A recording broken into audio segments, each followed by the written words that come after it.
I'm at the Dollar Tree with my boys a lot looking for snacks and household stuff, but I tend to forget to look at the books because I forget that once in a blue moon you can find crafting stuff. I'm Michelle with Michelle's Romantic Tangle, and this week I went to several different Dollar Trees to see which crafting books I could find. I am not a potter, but if I did do pottery, I would have brought this book home in a heartbeat. It looks like it has lots of great information about fitting lids and keeping things from cracking and other things that I don't have to worry about in my life. Woven to Wear caught my eye, but I am a knitter, not a weaver, and I am trying to exercise some self-control and not bring home books that go with crafts and activities that I don't plan on trying anytime soon. These, though, are some amazing books from big mainstream publishers, and if this is the niche that you work in, I am sure these are going to appeal to somebody. Again, I don't make jewelry, and I have a lot of books, so I am trying to exercise self-control. I keep telling myself that. I love the furniture. This one was harder to resist because I could see myself repainting furniture someday. At least I know the book exists if in the future I decide I need it. And upcycled jewelry, bags, belts, and more. I was surprised at how many different crafting books this one store had. And they're books I hadn't seen anywhere else. This Fresh Prince I believe I have seen in 2 different stores.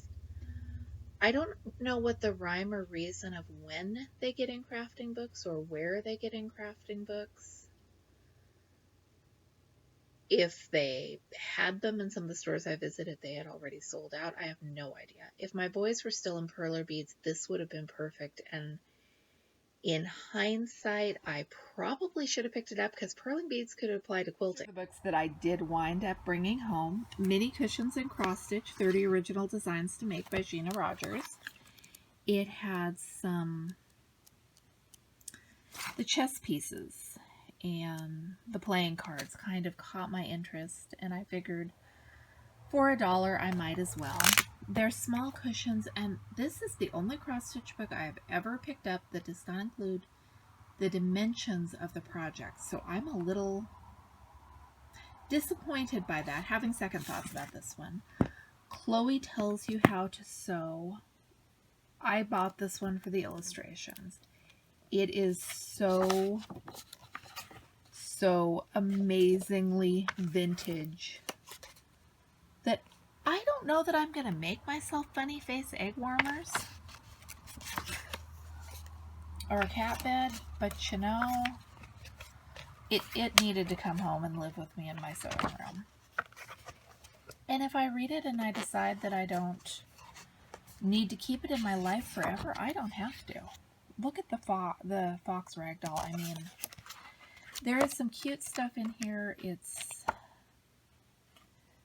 maybe not all my style, but that is okay. I'm just, like I said, the artwork.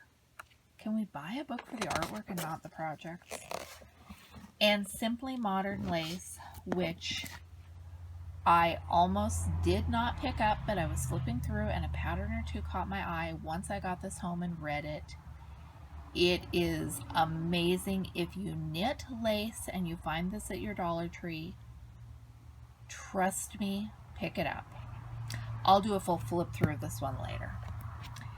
And that is my crafting book adventures at the Dollar Tree in August 2020. I would not plan a special road trip around the possibility of finding some crafting books. We got these at stores in areas that I already would have been in. I maybe drove 5 miles out of my way in another direction to hit 2 other stores, but that's not a significant road trip for me. Thank you for watching. If you enjoyed this, I hope you'll consider subscribing. I do lots of book reviews and quilting and cross-stitching and knitting, and I will be back with you with more videos very soon.